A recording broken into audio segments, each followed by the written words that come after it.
नमस्कार. बृहन्मुंबई महानगरपालिका शिक्षण विभाग आयोजित शाळा जरी बंद असल्या तरी शिक्षण मात्र सुरू आहे या संकल्पनेतून साकार झालेल्या ऑनलाईन वर्गामध्ये मी भास्कर पोपळगट, टोपीवाला पुष्पा पार्क मनपा माध्यमिक शाळेतील सहाय्यक शिक्षक, उपस्थित सर्व अधिकारी वर्गांचे आणि विद्यार्थी मित्रांचे मनपूर्वक स्वागत करतो. आज आपण इयत्ता 9वीतील भूगोल विषयातील 12वा जो धडा आहे पर्यटन, त्या पर्यटन धड्यामधील पर्यटनाचे प्रकार व पर्यटनाचे महत्त्व यांची माहिती पाहणार आहोत. बघा विद्यार्थी मित्रांनो, या ठिकाणी आपल्याला चित्रामध्ये काही गोष्टी दिसत आहेत. पहिल्या चित्रामध्ये आपल्याला समुद्रकिनारा दिसतोय. या समुद्रकिनाऱ्यावरती आपल्याला सुंदर असे झाडं, बीच वगैरे हे सर्व आपल्याला या ठिकाणी दिसत आहेत. त्यानंतर त्याच्या बाजूचं जे चित्र आहे त्या चित्रामध्ये आपल्याला किल्ला दिसतोय. म्हणजे कुठली तरी एक ऐतिहासिक हे ठिकाण आहे असं आपल्याला या ठिकाणी जाणवते.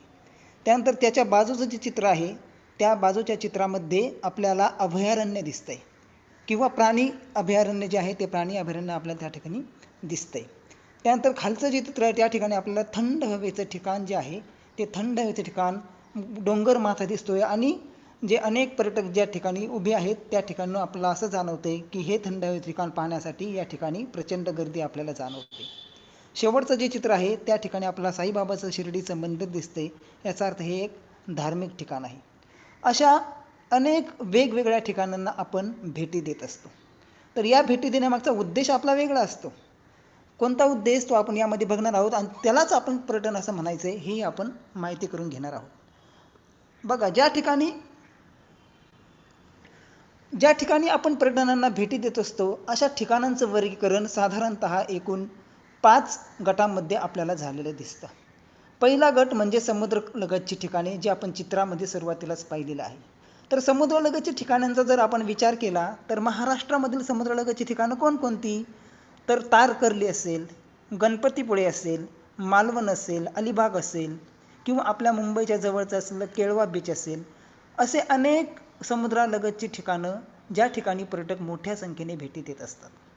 नंतर दुसरं आहे ऐतिहासिक ठिकाणे, जे दुसरं चित्र आपण पाहिलं होतं किल्ल्याचं. तर अशा किल्ल्यांसारख्या किंवा शिल्पकलेसारख्या अशा ऐतिहासिक ठिकाणांना देखील पर्यटक भेटी देत असतात. तर महाराष्ट्राचा विचार जर आपण केला तर शिवनेरी असेल, औरंगाबाद जिल्ह्यातील वेरूळ अजिंठा असेल, रायगड किल्ला असेल, मुरुड जंजिरा किल्ला असेल, यासारख्या एक ना अनेक अशा ऐतिहासिक ठिकाणांना पर्यटक भेटी देत असतात. त्यानंतर अभयारण्य व राष्ट्रीय उद्याने, गुजरातमधील गीर अभयारण्य असेल, आपल्या पनवेल जवळचं कर्नाळा अभयारण्य असेल, ताडोबा अभयारण्य असेल, माळढोक पक्षी अभयारण्य असेल किंवा मुंबईसारख्या ठिकाणी असलेलं संजय गांधी राष्ट्रीय उद्यान असेल, अशा अभयारण्य व राष्ट्रीय उद्यानांना देखील पर्यटक मोठ्या संख्येने भेटी देतात. नंतर थंड हवेची ठिकाणे, महाबळेश्वर चित्र आपण पाहिलं होतं. अशी थंड हवेची ठिकाणं महाराष्ट्रातील कोणती? तर महाबळेश्वर असेल, पाचगणी असेल, चिखलदरा असेल, माथेरान असेल, अशी वेगवेगळी थंड हवेची ठिकाणं ज्या ठिकाणी पर्यटक हे आनंद घेण्यासाठी जात असतात. धार्मिक ठिकाणी, ज्यामध्ये आपण भारतामधील महत्त्वाची धार्मिक ठिकाणं म्हणजे शिर्डी असेल, तिरुपती असेल, केदारनाथ, वैष्णवदेवी, वाराणसी, अशी वेगवेगळी धार्मिक ठिकाणं भारतामध्ये अनेक अशी धार्मिक ठिकाणं आहेत ज्या ठिकाणी पर्यटक मोठ्या संख्येने भेट देत असतात. म्हणजेच काय की ही जी पर्यटन ठिकाणं आहेत या पर्यटन ठिकाणांचे वर्गीकरण जर आपण समुद्रालगतची ठिकाणे, ऐतिहासिक ठिकाणे, अभयारण्य व राष्ट्रीय उद्याने, थंड हवेची ठिकाणे, धार्मिक ठिकाणे अशी वेगवेगळ्या गटांमध्ये आपण या पर्यटन ठिकाणांचे वर्गीकरण करू शकतो. आणि अशा वेगवेगळ्या ठिकाणी आपण नक्कीच पर्यटनासाठी जात असतो. बघा, पण पर्यटन म्हणजे काय? कुठल्याही प्रकारचा प्रवास केला म्हणजे पर्यटन म्हणता येणार नाही. उदाहरणार्थ समजा जर आपण आपल्या कामानिमित्त जर मुंबईवरून आपल्या गावी गेलो आणि आपलं काम संपल्यानंतर जर आपण पुन्हा मुंबईमध्ये आलो आणि हा आपण जो प्रवास केला आहे तर या प्रवासाला पर्यटन असे म्हणता येणार नाही. तर पर्यटन म्हणजे काय? तर बघा, आपले राहते ठिकाण सोडून वेगवेगळ्या ठिकाणी भेट देणे, तिथे जाऊन आनंद मिळविणे, मनोरंजन करणे, व्यापार करणे, निवास करणे इत्यादी उद्देशाने जो प्रवास केला जातो त्याला पर्यटन असे म्हणतात. आता याचं आपण या व्याख्येचं जर आपण विश्लेषण केलं तर बघा, वेगवेगळ्या ठिकाणी भेट देणे. आता वेगवेगळ्या ठिकाणी भेट देत असताना आपण ज्या ठिकाणी जाऊन आपल्याला जिथे आनंद मिळणार आहे किंवा ज्या गोष्टींची माहिती किंवा जिथे जाऊन आपलं जे पाहायचं आहे ते आपण पाहणार आहोत अशाच ठिकाणांना आपण भेटी देत असतो. तिथे गेल्यानंतर वेगवेगळ्या गोष्टींमधून आपण आपला आनंद मिळत असतो. त्या ठिकाणी गेल्यानंतर वेगवेगळ्या प्रकारचं मनोरंजनाच्या जी साधनं असतात त्या मनोरंजन साधनांचा आपण लाभ घेत असतो. व्यापार करणं म्हणजे याचा अर्थ असा नाही की तिथे जाऊन आपण काहीतरी विकणार आहोत, तर आपण त्या ठिकाणी त्या स्थानिक पातळीवरती असणाऱ्या ज्या वेगवेगळ्या गोष्टी आहेत, ज्या तिथल्या प्रसिद्ध गोष्टी आहेत, त्या गोष्टी आपण विकत घेत असतो. म्हणजेच अप्रत्यक्षरित्या प्रत्यक्षरित्या आपण त्या ठिकाणी व्यापारामध्ये मदत करतो. त्यानंतर निवास करणे म्हणजे ज्या ठिकाणी आपण जातो तिथे जर आपण आपल्याला राहण्याची जी सुविधा आहे किंवा जेवणाची सुविधा आहे, या सर्व सुविधांचा आपण लाभ घेत असतो आणि त्यासाठी आपण मोबदलाही देत असतो. मग या सर्व गोष्टी करत असताना जो झालेला प्रवास आहे, तो प्रवास आणि या सर्व गोष्टी मनोरंजन, आनंद, व्यापार, निवास व्यवस्था यांचा घेतलेला लाभ, या सर्व एकत्रीकरणाला आपण पर्यटन असे म्हणूयात. मग असंही कदाचित होऊ शकतं की आपण काहीतरी कामानिमित्त एका ठिकाणी जातोय आणि काम संपल्यानंतर मग तिथे जवळपास असलेल्या वेगवेगळ्या ठिकाणांना आपण भेटी देतोय आणि आनंद घेतोय. आपलं काम तर आपलं झालेलंच आहे, पण आपण त्याचबरोबर आपण जवळ गेलेलोच आहोत म्हणून आपण वेगवेगळ्या ठिकाणांना भेटी देतोय आणि या सर्व गोष्टींचा आस्वाद घेतोय. तर त्या गोष्टीला देखील त्या प्रवासाला देखील आपण पर्यटन म्हणणार आहोत. म्हणून बघा, आपण विविध हेतूंनी जवळचा अथवा दूरचा प्रवास करत असतो. उदाहरणार्थ सण असेल, समारंभ असेल, उत्सव, खेळ, भटकंती, मनोरंजन इत्यादी. कोणत्याही ठिकाणी जाताना आपल्याला पूर्वतयारी करावी लागते. जसे त्या ठिकाणी जाण्याचा मार्ग आपल्याला निवडावा लागतो. कुठून आपण कसे जाणार आहोत, रस्ते मार्गाने जाणार आहोत का, रेल्वे मार्गाने जाणार आहोत का, या सर्व गोष्टींचा आपण विचार करतो. त्याचबरोबर वाहतुकीची साधनं कोणती आपण वापरणार आहोत. म्हणजे रस्ते मार्गाने जाणार असेल तर आपण खाजगी बस असेल किंवा सार्वजनिक बस असेल किंवा आपली खाजगी वाहन असेल. रेल्वे मार्गाने जाणार आहोत का, अशा आवश्यक गोष्टींचा आपण विचार करतो. त्याचबरोबर दैनंदिन ज्या गरजेच्या वस्तू आहेत त्या वस्तू आपण सोबत घेत असतो. नंतर इच्छित स्थळी पोहोचल्यानंतर आपण तेथील प्रेक्षणीय आणि रमणीय स्थळांना भेटी देतो. जे ठिकाणं आकर्षक असतात, पाहण्यासाठी चांगली असतात, अशा ठिकाणांना आपण त्या ठिकाणी भेटी देतो. काही वेळा तिथे आपण वास्तव्य देखील करतो. जर आपल्याला उशीर झाला, रात्र होत असेल तर आपण त्या ठिकाणी वास्तव्य करतो, आपण त्या ठिकाणी राहतो आणि तेथील सुविधांचा आपण लाभ घेतो आणि त्या बदल्यात आपण त्या पैशांच्या रूपामध्ये आपण मोबदलाही देत असतो. हे सर्व आपण या पर्यटनाच्या प्रवासामध्ये आपण करत असतो. बघा, या ठिकाणी जो नकाशा दाखवला आहे भारताचा, या नकाशामध्ये अनेक असे पर्यटन ठिकाणे दाखवलेली आहेत. तर यातील काही ठिकाणं धार्मिक ऐतिहासिक आहेत, काही ठिकाणी थंड हवेची ठिकाणं आहेत, काही ठिकाणी अभयारण्य आहेत, तर काही समुद्रकिनारा लाभलेली अशी ठिकाणं आहेत. तर या नकाशाचा जर आपण विचार केला तर बघा, धार्मिक व ऐतिहासिक ठिकाणे कोणती, तर महाराष्ट्रातील वेरूळ, अजिंठा, दक्षिणेकडे असलेलं रामेश्वरम, नंतर आग्रा असेल, ज्या ठिकाणी ताजमहाल आहे आपल्याला प्रसिद्ध, जे जगामधील एक आश्चर्य आहे. त्यानंतर वाराणसी म्हणजे काशी, नंतर अमृतसर असेल, जगन्नाथपुरी, तिरुपती बालाजी, उज्जैन मध्य प्रदेश राज्यातील, नंतर जैसलमेर असेल, कोणार्क असेल, खजुराहो असेल, इत्यादी ऐतिहासिक आणि धार्मिक ठिकाणं आपल्याला या नकाशामध्ये पाहावयास मिळतात, जी महत्त्वाची आहेत भारतातील. नंतर थंड हवेची ठिकाणं कोणकोणती, उत्तरेकडील भारताचा जर आपण विचार केला तर नैनिताल, मसुरी, शिमला, ही थंड हवेची ठिकाणं उत्तर भारतामध्ये आपल्याला पाहायला मिळतात. उदकमंडलम म्हणजेच उटी, हे जे थंड हवेचं ठिकाण आहे आपल्याला हे पश्चिम घाटामध्ये दक्षिणेकडे भारताच्या दक्षिण भागामध्ये असलेलं हे थंड हवेचं ठिकाण आहे. त्यानंतर लेह, श्रीनगर असेल, दार्जिलिंग असेल, अशी अनेक थंड हवेची ठिकाणं भारतामध्ये आपल्याला पाहायला मिळतात. त्यानंतर अभयारण्य बघा, मेळघाट अभयारण्य असेल, चंद्रपूर असेल, काझीरंगा अभयारण्य असेल आसाम राज्यामधील. काझीरंगा हे असं अभयारण्य आहे ज्या ठिकाणी एकशिंगी गेंडा आढळतो. जगामध्ये कुठेच एकशिंगी गेंडा आढळत नाही, पण आसाम राज्यामधील काझीरंगा या ठिकाणी एकशिंगी गेंडा आढळतो. नंतर मुंबई हे देखील आपल्याला असं म्हणावं लागेल संजय गांधी राष्ट्रीय उद्यानामुळे की मुंबईमध्ये देखील अभयारण्य आहेच असंच म्हणावं लागेल. त्यानंतर समुद्रकिनारी असलेली ठिकाणं कोणती, तर चेन्नई असेल, महत्त्वाची शहरं जी आहेत चेन्नई, मुंबई, कन्याकुमारी, अशी महत्त्वाची शहरं ही समुद्रकिनारी आहेत. बघा, चेन्नई, विशाखापट्टणम, कन्याकुमारी, कवरत्ती. आता कवरत्ती ही लक्षद्वीप बेटांचा जो समूह आहे त्या ठिकाणी असलेले शहर आहे. त्यानंतर मुंबई, पणजी, तिरुवनंतपुरम, मंगळुरू इत्यादी महत्त्वाची समुद्रकिनारा लाभलेली ही ठिकाणं आपल्याला भारतात पाहावयास मिळतात. आणि या ठिकाणी या नकाशामध्ये असलेल्या सर्व जे ठिकाणं आहेत, या सर्व ठिकाणं अतिशय पर्यटकांसाठी महत्त्वपूर्ण असल्यामुळे या ठिकाणी पर्यटक दरवर्षी मोठ्या संख्येने जात असतात. बघा, या ठिकाणी राजकीय सीमेच्या आधारावर पर्यटनाचे काही प्रकार केले जातात. आता राजकीय सीमा म्हणजे काय ते अगोदर आपल्याला स्पष्ट करावं लागेल. राजकीय सीमा म्हणजे काय? उदाहरणार्थ आपलं गाव, आपल्या गावाची जी सीमा आहे ती राजकीय सीमा. त्यानंतर तालुका, तालुक्याची जी सीमा आहे ती राजकीय सीमा आहे. त्यानंतर जिल्हा, राज्य, देश, खंड, जे मी आत्ता सांगितलं जिल्हा, राज्य, देश, खंड यांच्या ज्या सीमा आहेत त्यांना राजकीय सीमा असं म्हणायचं. या राजकीय सीमेच्या आधारावर पर्यटनाचे 2 प्रकार पडतात.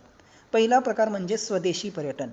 स्वदेशी या शब्दामध्येच आपल्याला सहजपणे लक्षात येतं की स्वतःचा देश, स्वतःच्या देशामध्ये केलेलं पर्यटन म्हणजे स्वदेशी पर्यटन होय. देशांतर्गत बघा म्हटलंय, देशांतर्गत केलेले पर्यटन हे स्वदेशी पर्यटन म्हणून संबोधले जाते. उदाहरणार्थ महाराष्ट्रातील पर्यटकांनी तामिळनाडू राज्यात कन्याकुमारी येथे पर्यटनासाठी जाणे. आपल्याला माहीत आहे की महाराष्ट्र आणि कर्नाटक हे आपल्या देशामधीलच 2 राज्य आहेत. मग जर महाराष्ट्रातील पर्यटक जर तामिळनाडू राज्यामध्ये जर गेले आणि तिथे जर पर्यटनाच्या ठिकाणांना भेटी दिल्या आणि परत माघारी आले तर याचा अर्थ त्यांनी केलेलं जे पर्यटन आहे ते स्वतःच्या देशामध्येच केलंय. म्हणून अशा पर्यटनाला स्वदेशी पर्यटन असं म्हणतात. अजून एक उदाहरण आहे की नागपूरच्या पर्यटकांनी औरंगाबाद येथील वेरूळ अजिंठ्याची लेणी पाहण्याकरता जाणे. नागपूरही आपल्या देशामध्येच आहे आणि औरंगाबाद देखील आपल्या देशामध्येच आहे. म्हणजेच आपण आपल्याच देशामधील कुठल्या तरी एका ठिकाणाला भेटी दिली आहे, तिथे मनोरंजन आनंद घेतला आहे आणि परत मागे आलेलो आहोत. हे जे पर्यटन आहे याला स्वदेशी पर्यटन असं म्हणतात. पुढे बघा, दुसरं आहे परदेशी पर्यटन. परदेशी पर्यटन या शब्दामध्येच आपल्या लक्षात येतं की परदेशामध्ये जाऊन, दुसऱ्या देशामध्ये जाऊन पर्यटन करणे. बघा, आपल्या देशाच्या सीमा ओलांडून दुसऱ्या देशात पर्यटनासाठी जाणे म्हणजे परदेशी पर्यटन होय. उदाहरणार्थ भारतातील पर्यटकांनी स्वित्झर्लंडला पर्यटनासाठी जाणे किंवा अमेरिकेतील पर्यटकांनी भारतात पर्यटनासाठी येणे. असं नेहमी होत असतं की या देशातील लोक त्या देशामधील दुसऱ्या देशामधील काही महत्त्वाची ठिकाणं पाहण्यासाठी, आकर्षक ठिकाणं पाहण्यासाठी प्रवास करत असतात.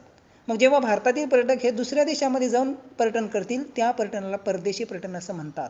किंवा दुसऱ्या देशातील पर्यटक जेव्हा आपल्याकडे जम्मू काश्मीरसारखं ठिकाण बघण्यासाठी येतात किंवा जैसलमेर यासारखी महत्त्वाची ठिकाणं बघण्यासाठी येतात त्या पर्यटनाला परदेशी पर्यटन असं म्हणता येईल.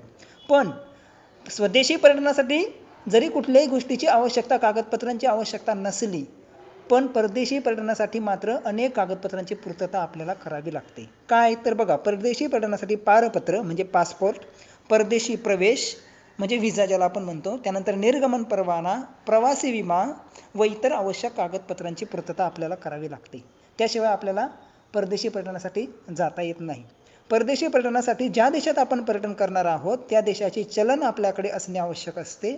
त्यासाठी आपले चलन त्या देशाच्या चलनात आपल्याला बदलून घ्यावे लागते. म्हणजे आपलं चलन आहे रुपये आणि इतर देशांचं वेगळं असतं. जसं अमेरिकेचं डॉलर आहे, युरोपमध्ये युरो आहे, असं वेगवेगळे चलन त्या त्या देशांचं असतं. जर आपल्याला ज्या देशामध्ये आपल्याला जायचं आहे तर त्या देशाचे चलन आपल्याकडे असणं आवश्यक आहे, जेणेकरून आपल्याला खर्च करता येतो. मग आपल्याकडे तर रुपये असतात, मग ते रुपये आपल्याला बदलून त्या करन्सी चेंज ज्याला म्हणतो आपण, ते आपल्याला बदलून आपल्याला त्या देशामधील जे चलन आहे ते चलन आपल्याला घ्यावे लागते आणि मग आपण त्या ठिकाणी जाऊ शकतो. आता हे झालं राजकीय सीमेच्या आधारावर. राजकीय सीमेच्या आधारावर पर्यटनाचे 2 प्रकार, स्वदेशी पर्यटन आणि परदेशी पर्यटन. पण पर्यटनाचा आपला हेतू काय, आपण कोणत्या उद्देशाने त्या ठिकाणी जात आहोत किंवा त्या पर्यटन स्थळाचं वैशिष्ट्य काय, यानुसार देखील पर्यटनाच्या स्थळांची किंवा पर्यटनाचे प्रकार दिसून येतात आपला. उदाहरणार्थ बघा, चित्राच्या माध्यमातून आपण हे समजून घेणार आहोत. पहिलं चित्र आपल्याला दिसतं यात्रेचं. ही जी यात्रा आहे म्हणजे मोठा समारंभ किंवा यात्रा आहे, बरोबर. असे महाराष्ट्र किंवा भारतामध्ये अनेक अशा मोठमोठ्या यात्रा भरतात. अशा यात्रेच्या निमित्ताने जेव्हा आपण जातो याचा अर्थ आपण त्या ठिकाणी कुठल्या तरी उद्देशाने जात आहोत आणि त्या ठिकाणचं वैशिष्ट्य काहीतरी वेगळं आहे म्हणूनच आपण त्या ठिकाणी भेट देत आहोत. असं यात्रेच्या निमित्तानं करणारे हे पर्यटन हे वेगळ्या स्वरूपात आपल्याला म्हणता येईल. त्यानंतर दुसरं चित्र आहे जंगलातील भटकंती. अनेक असे हौसी लोक असतात ज्यांना जंगलातील भटकंती करणं आवडतं किंवा ट्रेकिंग करणं ज्याला म्हणतो आपण डोंगरावरती, ते त्यांना आवडतं. अशा जंगलातील भटकंतीसाठी जाणे सुद्धा हे एक प्रकारचं पर्यटनच म्हणता येईल आपल्याला. या चित्राच्या माध्यमातून आपल्याला समजतंय की त्या मुलं जी आहेत ती डोंगरामध्ये आपला भटकंती, जंगलामध्ये आपला भटकंती करताना दिसत आहेत. तर हे देखील एक वेगळ्या स्वरूपाचं पर्यटन आपल्याला म्हणता येईल. त्यानंतर पुढचं आहे आरोग्यविषयक पर्यटन. या ठिकाणी आपला ध्यानधारणा करताना किंवा प्राणायाम, योगा करताना आपल्याला काही लोक या चित्रामध्ये दिसत आहेत. तर हे जे आहे एक विशिष्ट आपलं शरीर सुदृढ असावं किंवा आपलं आरोग्य छान प्रकारे टिकावं यासाठी केलेलं या स्वरूपाचं हे पर्यटन. आता या ठिकाणी आपल्याला दिसतंय.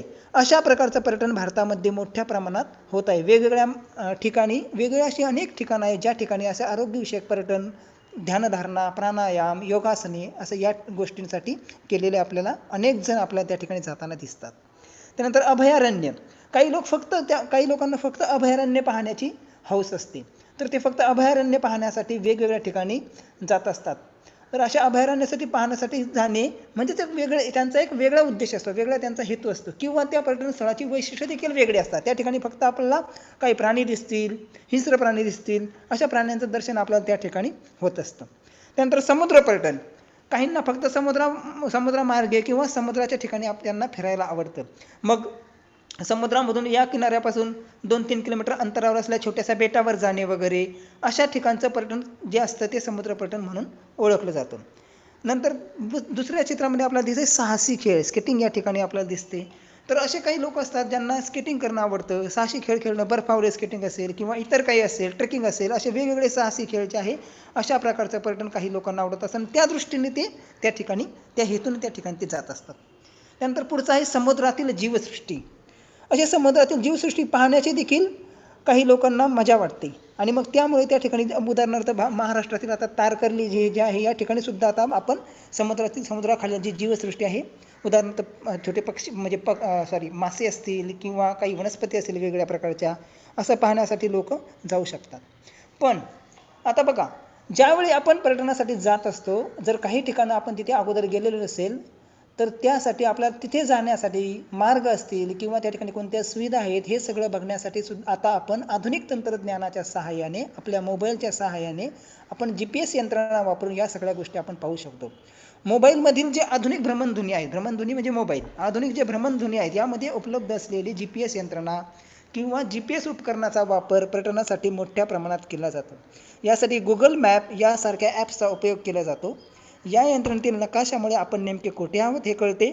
आपणास कुठे जायचे हे ठरवल्यानंतर त्या ठिकाणी पोहोचण्याकरता विविध पर्यायी रस्ते असतील, अंतर, वाहनाच्या प्रकारानुसार लागणारा वेळ, वाटेतील सुविधा जसे पेट्रोल पंप, उपहारगृह, निवास व्यवस्था इत्यादींची माहिती आपल्याला त्या मोबाईलद्वारे आपल्याला किंवा त्या ॲप्सद्वारे आपल्याला मिळत असते. त्याचा उपयोग आपल्याला पर्यटनासाठी चांगला करून घेता येतो. म्हणजे आपल्याला त्या ठिकाणी जाणारे रस्ते कोणते आहेत, वेगवेगळे रस्ते, जर आपला एखादा रस्ता जर चुकीचा वाटत असेल किंवा जर आपला असुविधा वाटत असेल तर दुसरा मार्ग कोणता आहे या मार्गाचा देखील आपण विचार करू शकतो. अशा प्रकारे आपण मोबाईलमधील तंत्रज्ञानाच्या सहाय्याने देखील पर्यटनासाठी आपल्याला जी सुविधा उपलब्ध असते त्यांची माहिती आपण मोबाईलद्वारे घेऊ शकतो. आता बघा, जर पर्यटन हा एक महत्त्वाचा असा व्यवसाय मानला जातो, मग या पर्यटनाच्या विकासासाठी जर पर्यटनाचा विकास व्हायचा असेल तर कोणते मुद्दे किंवा कोणत्या गोष्टी असणे आवश्यक आहे, तर त्या योग्य गोष्टी ज्या आहेत त्या योग्य गोष्टी कोणत्या आणि अयोग्य गोष्टी कोणत्या यांची माहिती आपण या ठिकाणी बघणार आहोत. पहिलं बघा, पर्यटन विकासासाठी देशातील लोकांचे आर्थिक उत्पन्न जास्त असले पाहिजे. हे विधान अगदी योग्य आहे. जर देशातील लोकांचे आर्थिक उत्पन्न जर जास्त नसेल तर याचा अर्थ ते लोक पर्यटनासाठी जाणार नाहीत आणि पर्यटन व्यवसायाचा विकास होणार नाही. म्हणून देशातील लोकांचे आर्थिक उत्पन्न जास्त असलेच पाहिजे. नंतर देशांतर्गत पर्यटनाला चालना दिली पाहिजे. हे विधान योग्य आहे, कारण देशांतर्गत पर्यटनाला आपण जेवढी जास्त चालना देणार तेवढे आपल्याला परकीय चलन जे आहे ते परकीय चलन असेल किंवा त्या पर्यटनाचा विकास, ठिकाणांचा विकास होणं आपल्याला सहज उपलब्ध होईल. त्यानंतर इतर देशातील पर्यटकांवर बंदी आणली पाहिजे. हे विधान आपल्याला योग्य वाटत नाही, हे अयोग्य विधान आहे. अयोग्य विधान आहे. त्यामुळे असं का करायचं, इतर देशातील पर्यटकांवर जर आपण बंदी आणली तर इतर देशातील पर्यटक आपल्या देशातील ठिकाणांना भेट देण्यासाठी येणार नाहीत आणि आपल्याला परकीय चलन मिळणार नाही, जेणेकरून आपल्या देशातील पर्यटन ठिकाणांचा विकास होणार नाही. म्हणून इतर देशातील पर्यटकांना उलट जास्त सुविधा निर्माण करून दिल्या पाहिजे, जेणेकरून ते आपल्याकडे पर्यटनासाठी मोठ्या संख्येने येतील.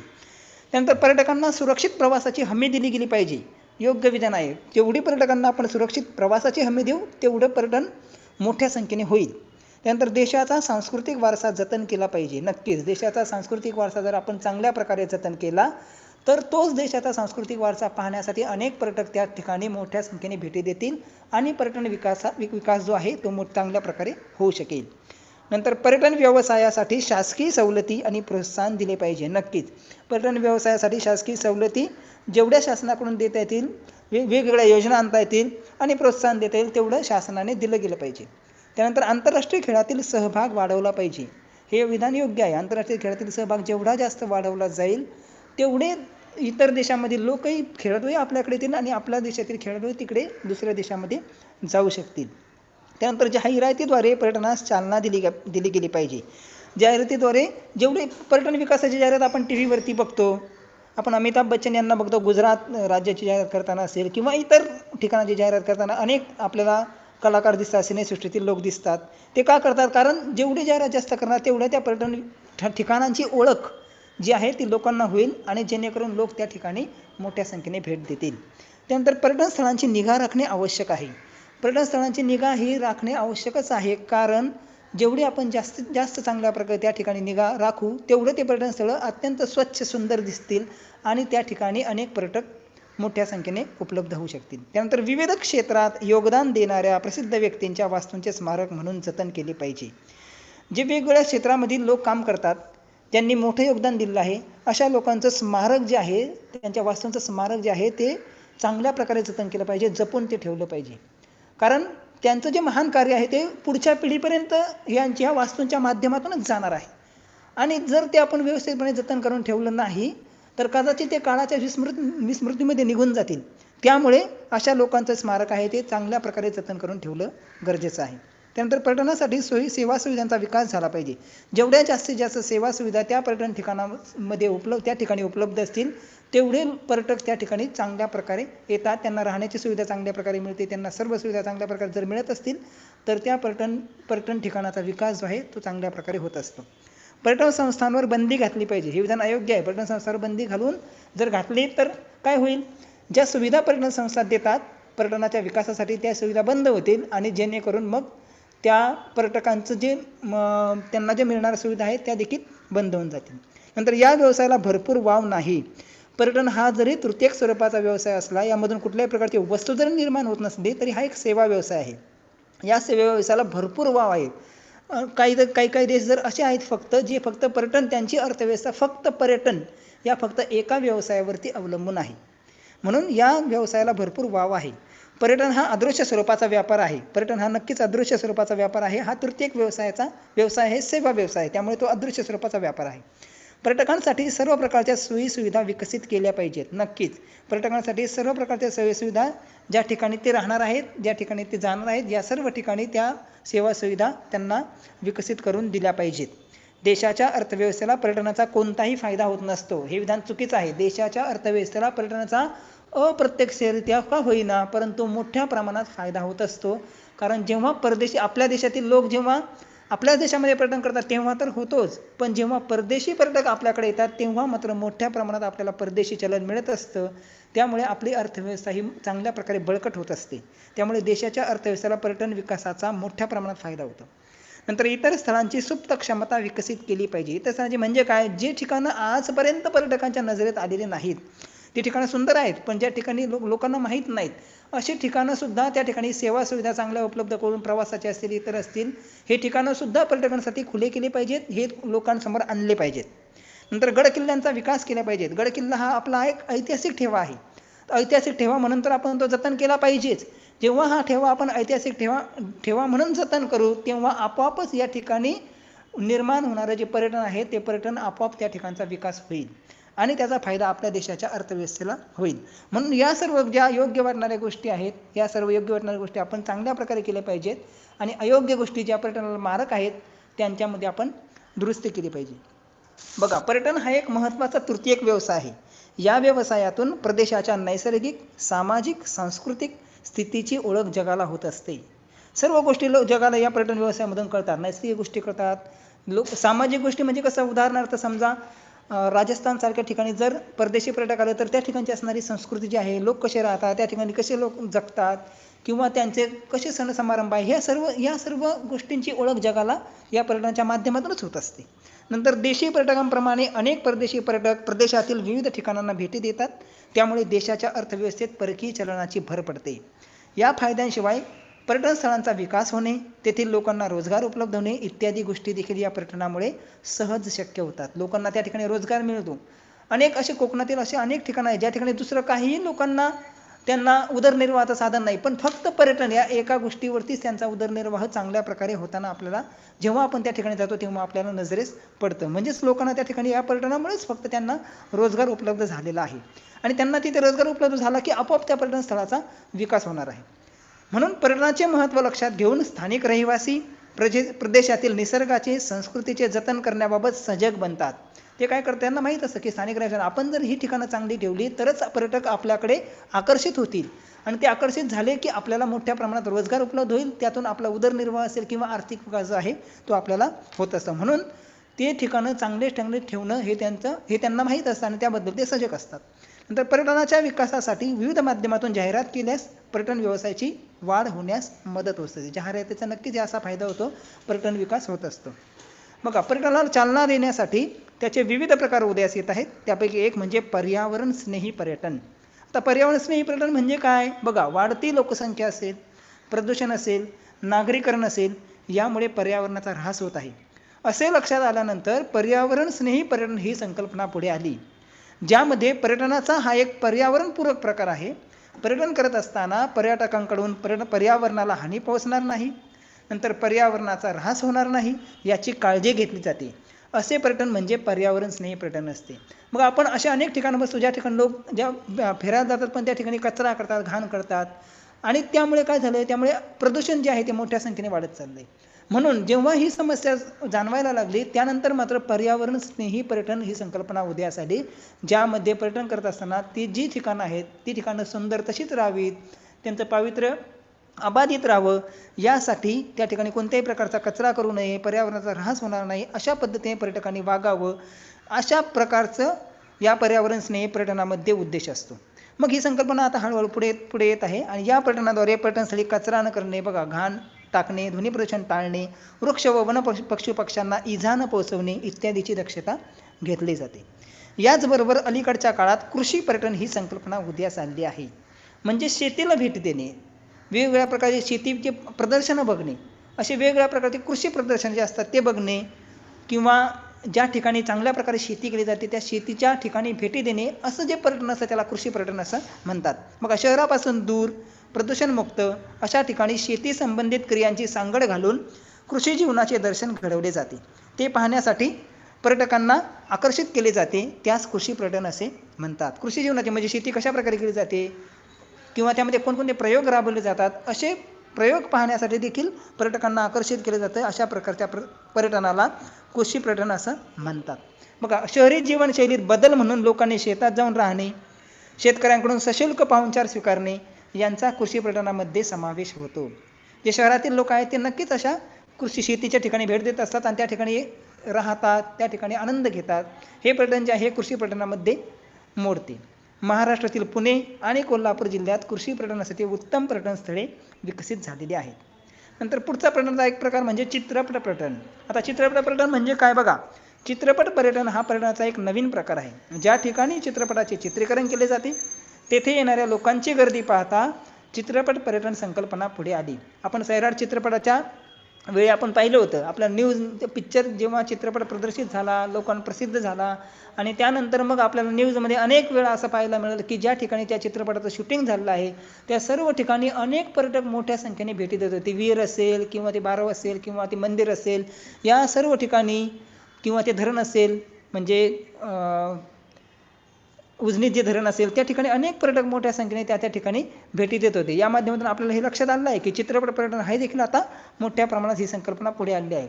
त्याकरिता चित्रीकरणाच्या ठिकाणी पर्यटकांना आकर्षित करण्यासाठी विविध सेवा सुविधा पुरवण्यात येतात. उदाहरणार्थ मुंबई चित्रनगरी, रामोजी फिल्म सिटी या ठिकाणी सुद्धा पर्यटक हे मोठ्या संख्येने पहिल्यापासूनच जात आहेत, हे सर आहेच. किंवा पूर्वीच्या काळामध्ये कोल्हापूर हे मराठी चित्रपटसृष्टीचं एक मोठं ठिकाण मानलं जातं, ज्या ठिकाणी मोठ्या प्रमाणात मराठी चित्रपटसृष्टीमधून चित्रपटांची चित्रीकरण होत होतं. तर त्या ठिकाणी सुद्धा अनेक पर्यटक मग त्यावेळी जात होते. नंतर बघा, कोकणातील तारकर्ली हे ठिकाण समुद्रतळ व तेथील जीवसृष्टी पाहण्यासाठी प्रसिद्ध आहे. या ठिकाणी पर्यटकांना स्नार्कलिंग व स्कुबा डायव्हिंग करण्याची सोय आहे. महाराष्ट्र राज्य पर्यटन महामंडळाने तारकर्ली, तालुका मालवण, जिल्हा सिंधुदुर्ग येथे आंतरराष्ट्रीय दर्जाचे स्कुबा डायव्हिंग प्रशिक्षण केंद्र सुरू केले आहे. बघा चित्रामध्ये आपल्याला दिसते स्कुबा डायव्हिंग, ते मुलं आपल्याला खाली आपल्याला समुद्राखालील जीवसृष्टी पाहण्यासाठी गेलेले आपल्याला चित्रात दिसत आहेत. तर महाराष्ट्रातील तारकर्ली हे जे ठिकाण आहे, या ठिकाणी आता असं स्कुबा डायव्हिंग आणि स्नार्कलिंग जे आहे असे खेळ जे आहेत ते आपल्याला त्या ठिकाणी या सुविधा उपलब्ध झालेल्या आहेत. महाराष्ट्र शासनाने त्या ठिकाणी आंतरराष्ट्रीय दर्जाचे स्कुबा डायव्हिंग प्रशिक्षण केंद्र देखील सुरू केलेले आहे. म्हणजे असे वेगवेगळ्या प्रकारचे कृषी पर्यटन असेल, चित्रपट प्रदर्शन असेल किंवा समुद्राखालील जीवसृष्टी पाहण्याचं जे पर्यटन असेल, असे वेगवेगळ्या प्रकारचे पर्यटन या ठिकाणी आता नवीन किंवा पर्यावरण स्नेही पर्यटन असेल जे आपण अगोदरच पाहिलं, अशा नवीन संकल्पना या पर्यटनामध्ये आता सध्या उदयास येत आहेत. बघा आता एक महत्त्वाची गोष्ट म्हणजे जी आपल्याला अभिमानास्पद आहे, परदेशी पर्यटक जेव्हा आपल्याकडे येतात त्या परदेशी पर्यटकांना चांगल्यात चांगल्या प्रकारे सुविधा निर्माण व्हाव्यात किंवा त्यांना कुठल्याही प्रकारचा त्रास पर्यटन करत असताना होऊ नये यासाठी शासन वेगवेगळ्या पद्धतीने योजना आखत असतं किंवा वेगवेगळ्या परीने प्रयत्न करत असतं. मग त्यामध्ये रेल्वे मंत्रालय असेल, वेगवेगळ्या राज्यांची राज्य शासने असतील किंवा केंद्र सरकार असेल, असे प्रयत्न करतात की जेणेकरून परदेशी पर्यटकांना चांगल्या चांगल्या सुविधा उपलब्ध होतील आणि आपल्या देशामध्ये ते मोठ्या संख्येने येतील. म्हणून बघा महाराष्ट्र पर्यटन विकास महामंडळ म्हणजेच MTDC, Maharashtra tourism development corporation यांनी अनेक योजना कार्यान्वित केलेल्या आहेत. प्रमुख पर्यटन स्थळांवर विश्रांतीगृह, जलक्रीडा, सागरी किनाऱ्यावर पर्यटक निवासगृहे इत्यादी सुविधा महाराष्ट्र शासनाच्या या पर्यटन विकास महामंडळाने पर्यटकांसाठी उपलब्ध करून दिलेले आहेत. डेक्कन ओडिसी ही पर्यटनाकरिता विशेष रेल्वे सुरू करण्यात आलेली आहे. ही रेल्वे महाराष्ट्र पर्यटन विकास महामंडळ, भारतीय रेल्वे व पर्यटन मंत्रालय यांच्या सहकार्याने चालवली जाते. यांच्या सहयोगाने ही रेल्वे चालवली जाते. ही रेल्वे मुंबई, नाशिक, वेरूळ, अजिंठा, कोल्हापूर, गोवा, रत्नागिरी इत्यादी पर्यटन स्थळांना पर्यटकांना घेऊन जाते. ही गाडी म्हणजे एक प्रकारचा फिरता राजमहालच आहे. म्हणजेच काय, ही गाडी एक अत्यंत अशा चांगल्या सेवा सुविधांनी ही गाडी सज्ज आहे, ज्यामध्ये महाराष्ट्रातील ही जी महत्त्वाची ठिकाणं ही महत्त्वाची ठिकाणं जोडलेली आहेत. एकदा या गाडीमधून सर्व ही ठिकाणं आपण जाऊन पाहू शकतो.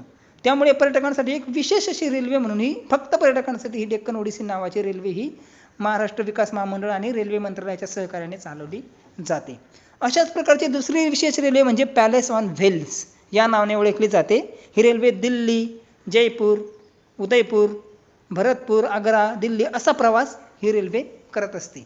अनेक देशी विदेशी पर्यटक या रेल्वेचा आनंद घेत असतात. म्हणजे बघा दुसरी विशेष आहे पॅलेस ऑन व्हील्स नावाची.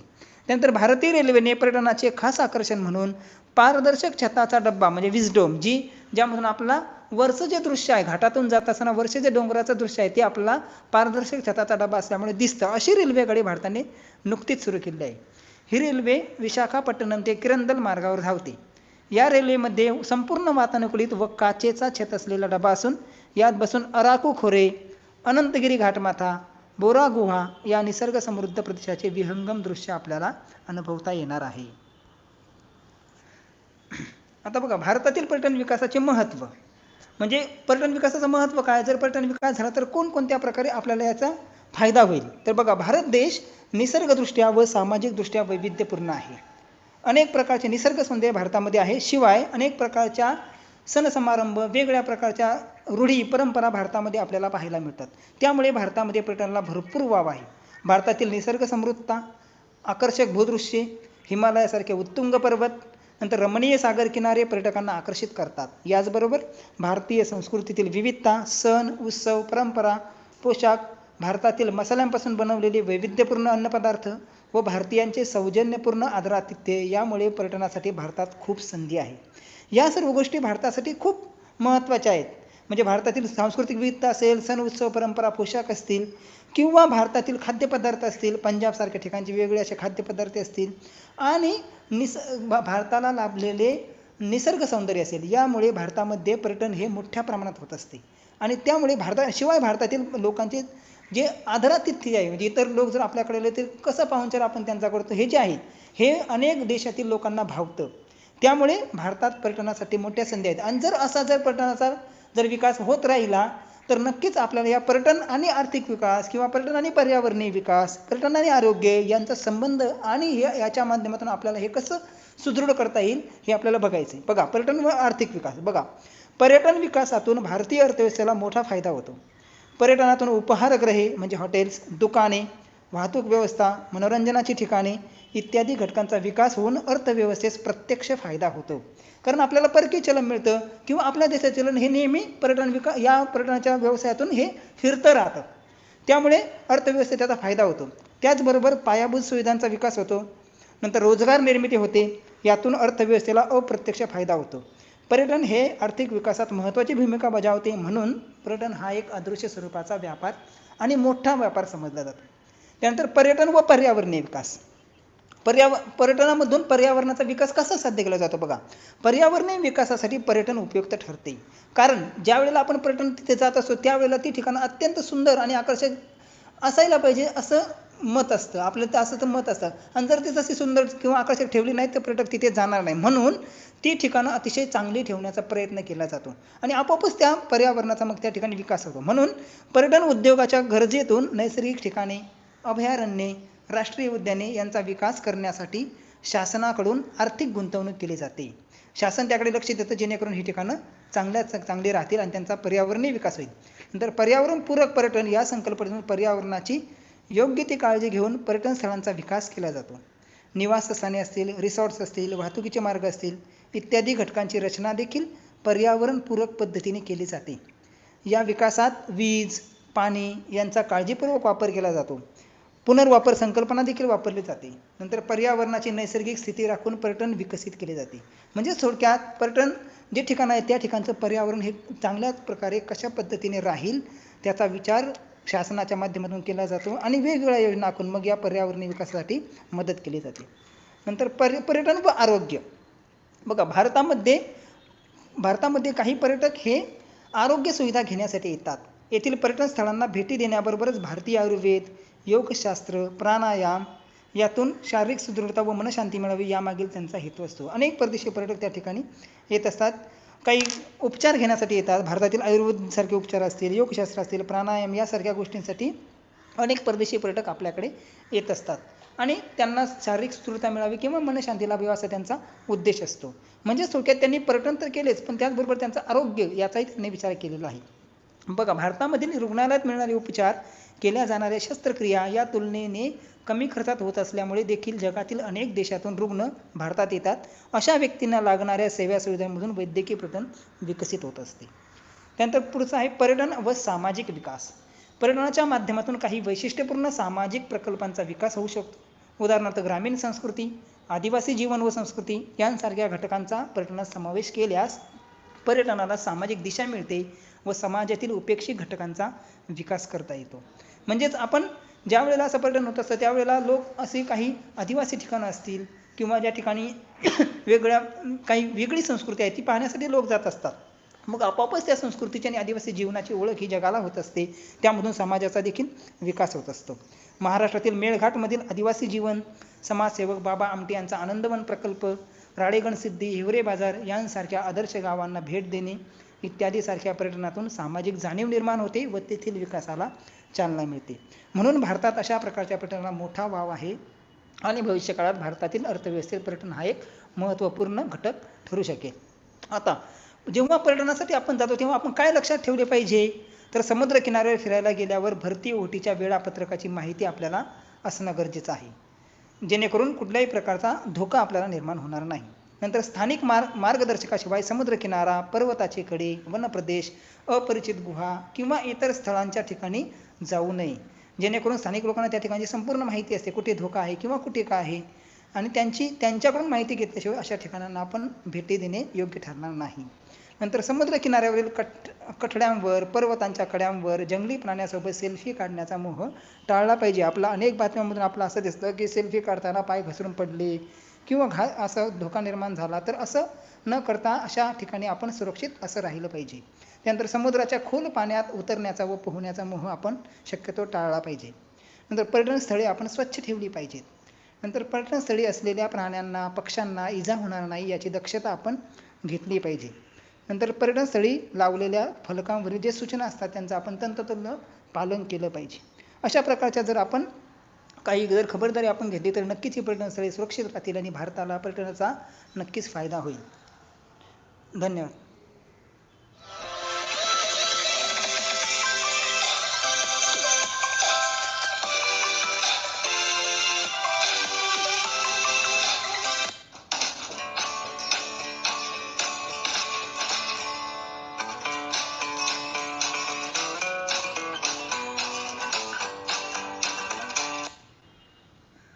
धन्यवाद.